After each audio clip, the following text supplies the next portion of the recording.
नमस्कार सगळ्यांना. श्री स्वामी समर्थ.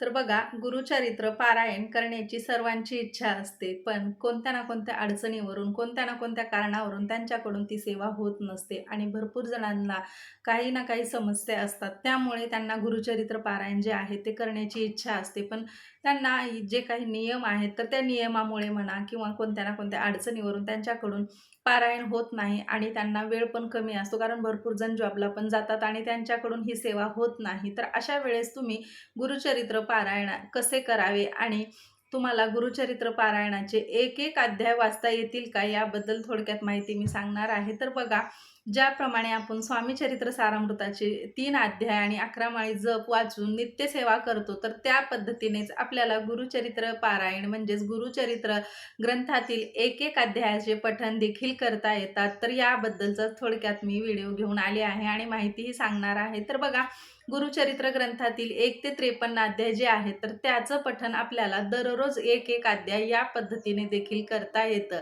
आणि हे पठण करताना आपल्याला कोणतेही नियम व कोणत्याही अटी लागू होत नाहीत. तर या पद्धतीने देखील तुम्ही गुरुचरित्र पारायण करू शकता. तर भरपूर जणांच्या ज्या इच्छा असतात, तर त्यांना इच्छा पूर्ण होण्यासाठी देखील गुरुचरित्र पारायण करायचं असतं. तर अशा वेळेस तुमच्याकडून जर सेवा होत नसतील, तर तुम्ही या पद्धतीने देखील गुरुचरित्राची सेवा करू शकता.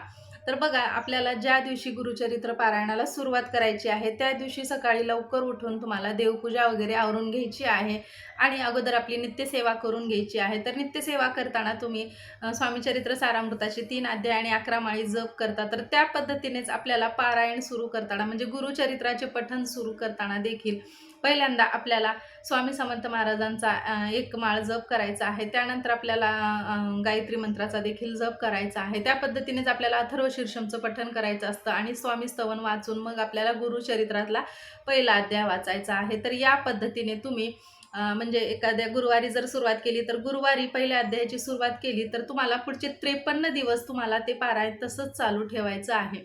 तर 53 दिवसामध्ये तुमचे 1 ते 53 अध्याय, एक-एक अध्याय वाचून होऊन जातील. तर तुम्हाला दुसऱ्या दिवशी देखील या पद्धतीनेच पठण करायचं आहे. पहिल्यांदा नित्यसेवा करून घ्यायची आहे किंवा तुम्ही अगोदर गुरुचरित्राचं वाचन करून मग नंतर जरी नित्यसेवा केली तरी चालेल. तर तुम्ही सकाळी लवकर उठून देखील गुरुचरित्राचा जो दुसरा अध्याय आहे, तर त्याचं पठण करू शकता. त्यानंतर तिसऱ्या अध्यायाचं तर ज्यावेळेस दुसरा अध्याय वाचतो त्यावेळेस आपल्याला स्वामी स्तवन आणि अथर्व शीर्षम वाचायचं असेल तर वाचू शकता. नसेल वाचायचं तर तुम्ही पहिल्या दिवशी वाचल्यामुळे तुम्हाला 53 दिवस नाही वाचलं तरी चालेल. तर या पद्धतीने देखील तुम्ही गुरुचरित्रातले 1 ते 53 अध्यायाचं पठण करू शकता. तर या पद्धतीने तुम्ही म्हणजे गायत्री मंत्र वगैरे न म्हणता देखील वाचन करू शकता. वेळ असेल तर तुम्ही करू शकता. तर त्यानंतर मग भावार्थ वगैरे वाचलं तरी चालेल, नाही वाचलं तरी चालेल. मग त्यामध्ये तुम्हाला वेळ असेल तर तुम्ही भावार्थ देखील वाचू शकता. कारण 1 ते 53 अध्याय वाचायचा आहे आणि एक-एक अध्याय वाचायला जास्त वेळ लागत नाही. तर या पद्धतीने आपण गुरुचरित्राचे पठण करू शकतो आणि 53 दिवसामध्ये आपलं एक म्हणजे पारायण किंवा एक पाठ होऊन जातो. गुरुचरित्राचे जे 1 ते 53 अध्यायाचं पारायण आपल्याकडून घडून जातं. तर या पद्धतीने देखील तुम्ही तुमची जी इच्छा आहे गुरुचरित्र पारायण करण्याची, तर ते पूर्ण करू शकता आणि आपल्या घरामध्ये देखील दत्त महाराजांची सेवा म्हणजे दर महिन्याला आपल्याकडून होऊन जाते. तर या पद्धतीने तुम्ही सेवा करू शकता. तर बघा, आता ही सेवा करताना आपल्याला नियम पाळायचे आहेत का? तर बघा, आता कोणतीही सेवा करताना आपल्याला नियम जे आहेत ते पाळायचे असते. त्यामुळे आपण सेवा तर थांबवू शकत नाही आणि ही म्हणजे हा जो गैरसमज आहे आपल्या मनामध्ये, की आपण नियम आहेत म्हणून आपण सेवा करायची नाही आणि नियम भरपूर आहेत म्हणून आपण कुठलीही सेवा करताना थोडासा विचार करतो. तर असं न करता आपलं मन स्वच्छ ठेवून आपण कोणतीही सेवा केली, तर ती सेवा आपली इतकी म्हणजे प्रभावी सेवा होते आणि आपली जी सेवा आहे, तर त्या सेवेने आपली इच्छा पूर्ण होते.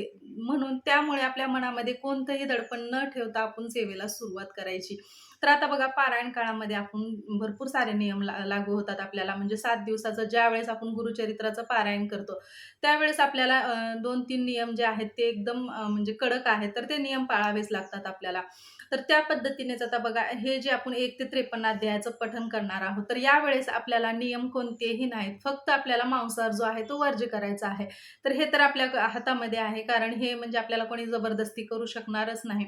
तर या पद्धतीनेच हा नियम फक्त आपल्याला पाळायचा आहे. बाकी कोणतेही नियम नाहीत ना, कोणत्या अटी नाहीत तुम्हाला परान्न वगैरे घ्यायचं, हे काहीच नियम नाहीत. या म्हणजे 53 अध्याय ज्यावेळेस आपण एक एक अध्याय पठण करणार आहोत, तर त्यावेळेस कोणतेच नियम लागू होणार नाहीत. तर फक्त आपल्याला मांसाहार जो आहे म्हणजे नॉन-व्हेज जे आहे ते खायचं नाही. तर एवढा एकच नियम आपल्याला 53 दिवस पाळायचा आहे आणि आपल्याला एकदम म्हणजे शुद्ध मनाने आपल्याला ही सेवा करून घ्यायची आहे आणि आपल्याकडून या येणाऱ्या गुरुवारपासून जर तुम्ही या सेवेला सुरुवात केलो, तर तुम्ही महाराजांची म्हणजे पुण्यतिथी येणारच आहे. तर स्वामी समर्थ महाराजांच्या पुण्यतिथीपर्यंत आपल्याला 53 अध्यायाचं पठण होऊ शकतं किंवा तुम्ही अगोदर जरी म्हणजे हा व्हिडिओ तुमच्याजवळ जेव्हा पोहोचेल तेव्हा जरी तुम्ही पारायणाला सुरुवात केली तरी देखील चालेल. तर या पद्धतीने तुम्ही गुरुचरित्र ग्रंथाचे जे पारायण आहे किंवा पठण जे आहे ते दररोज एक एक अध्याय या पद्धतीने करू शकता. तर बघा, आपल्याला जेव्हा आपण हे पठण करतो तर त्यावेळेस नित्यसेवा जी आहे ती थांबवायची नाही. तर नित्यसेवा जी आहे त्यामध्ये आपल्याला खंड पडू द्यायचा नाही. नित्यसेवा म्हणजे आपल्याला दररोज 3 अध्याय हे वाचन करायचंच आहे. तर ही सेवा चालू आहे म्हणून ही सेवा थांबवू नका. तर तीही सेवा आपली जशी चालू आहे तशीच त्या पद्धतीनेच ती सेवा चालू ठेवा. आणि जर तुम्ही गुरुचरित्राचं पठण करताना तुम्हाला मासिक धर्म आला किंवा कोणी तुमच्या घरामध्ये डिलिव्हरी वगैरे झालं, तर त्यावेळेस मात्र तुम्ही ते पठण जे आहे ते न थांबवता म्हणजे 1 ते 53 अध्याय वाचताना जेव्हा तुम्ही 15वा अध्याय चालू आहे तुमचा आणि 16व्या अध्यायाच्या टायमिंगला तुम्हाला जर मासिक धर्म आला, तर त्यावेळेस तुम्ही तो अध्याय न वाचता तुमच्या मिस्टरांना किंवा तुमच्या घरातील मुलगा-मुलगी मोठी असतील तर त्यांच्याकडून ते पठण करून घ्या. पण ते अध्याय वाचताना जेव्हा आपण म्हणजे पारायण करतो, तर त्यावेळेस जसं म्हणजे आपण पारायणाला बसल्यानंतर आपल्याला जेव्हा अडचण येते, तर त्यावेळेस आपण जसं दुसऱ्याकडून पठण करून घेतो म्हणजे पारायण थांबवता येत नाही. त्या पद्धतीनेच आपल्याला गुरुचरित्र ग्रंथातील 1 ते 53 अध्याय म्हणजे दररोज एक-एक अध्यायाचं पठण करताना देखील आपल्याला ते पारायण किंवा ते पठण थांबवता येत नाही. तर तुम्ही ते जे पठण आहे म्हणजे तुमच्या कोणत्या ना कोणत्या अडचणीवरून जर थांबत असेल, तर ते तुम्ही दुसऱ्याकडून किंवा तुमच्या मिस्टराकडून घ्या आणि घरामध्ये जर तुम्हाला सुतक विटाळ जर पडला असेल, तर त्यावेळेस तुम्ही तुमच्या शेजारच्याकडून कोणाकडून तर वाचन करून घ्या. पण न थांबवता हे जे 1 ते 53 अध्याय आहेत, तर त्याचं पूर्ण पारायण करून घ्या. तर या पद्धतीनेच तुम्ही सेवा करू शकता. म्हणजे कसं आहे, गुरुचरित्र पारायण करताना केव्हाही खंड पडू द्यायचा नसतो असंही म्हणतात. तर त्यामुळे जेव्हा ते म्हणजे आपण गुरुचरित्राचं पठण करतो, तर त्यावेळेस त्यामध्ये कोणतेही खंड न पडता त्या पद्धतीनेच तुम्ही पारायणाला बसा. जर डिलिव्हरी होणार आहे कोणी घरामध्ये हे तुम्हाला माहिती असेल, तर ते डिलिव्हरी झाल्यानंतर जे काही तुमचे म्हणजे सुतक विटाळायचे जे काही म्हणजे दिवस आहेत, तर ते टाळून म्हणजे ते दिवस संपल्यानंतरच मग पुन्हा सुरुवात करा. तर या पद्धतीने देखील तुम्ही पारायण करू शकता आणि या पद्धतीने तुम्ही सेवा करू शकता. तर असं न करता, की आपल्याकडून नियम पाळणं होत नाही किंवा आपल्याकडून सेवाच घडत नाही आणि नियमाला भिवूनच तुम्ही म्हणजे पारायण करणं थांबवता. तर असं न करता तुम्ही मनानं म्हणजे आपल्या मनामध्ये न कुठली भीती बाळगता, न कुठला म्हणजे संकोच ठेवता, तर तुम्ही ही सेवा करू शकता आणि या सेवेने आपल्या घरामध्ये जी काही अडचणी आहेत, तुमच्या घरामध्ये आर्थिक टंचाई असेल किंवा तुमच्या जीवनामध्ये भरपूर साऱ्या समस्या आहेत, जॉबच्या समस्या आहेत, संतती प्राप्तीसाठी आहे, तर संतती प्राप्तीसाठी देखील तुम्ही ही सेवा करू शकता. खूप म्हणजे खूप मोठे-मोठे अनुभव आहेत आणि गुरुचरित्र ग्रंथाची सेवा खूप म्हणजे खूप प्रभावी सेवा आहे आणि दत्त महाराजांची सेवा जेव्हाही आपण आपल्या घरामध्ये करतो, त्यावेळेस आपल्या घरामध्ये अखंड म्हणजे लक्ष्मी नांदते आणि आपल्या घरामध्ये जी आर्थिक समस्या आहे किंवा आपल्या घरामध्ये कोणतीही समस्या असेल, घरामध्ये कटकटी असो वगैरे, तर ह्या सगळ्या दूर होण्यास मदत होते. आणि बघा, दररोज एक अध्याय ज्यावेळेस तुम्ही पठण करता, त्यावेळेस तुमच्या आयुष्यामध्ये किती बदल घडून आलेला दिसेल आणि तुमच्या म्हणजे वागण्यामध्ये किंवा तुमच्या राहणीमानामध्ये देखील बदल घडलेला दिसून येतो. कारण आपण ज्यावेळेस विचार करतो आणि ते विचार सगळे आपल्या म्हणजे मनामधून दूर होण्यास मदत होते आणि आपल्या घरामध्ये पण शांतता राहण्यास मदत होते आणि अशा ह्या सेवेने आपल्या घरामध्ये ज्या काही समस्या आहेत, तर त्या समस्या दूर होण्यास मदत होते.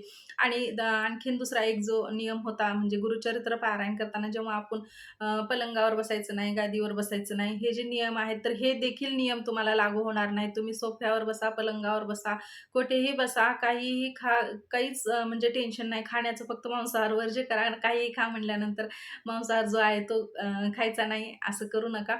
त्यानंतर बघा तुम्ही जेव्हा पण अन्न खाता किंवा तुम्ही बाहेर हॉटेलमध्ये खाता किंवा तुम्ही हॉस्टेलवर राहणार आहात, तर ते ते देखील त्या ठिकाणी देखील तुम्ही ही सेवा करू शकता. कारण भरपूर जण विद्यार्थी पण आहेत, की त्यांच्याकडून सेवा होत नाही आणि त्यांची इच्छा असते, की गुरुचरित्राचं पारायण करावं.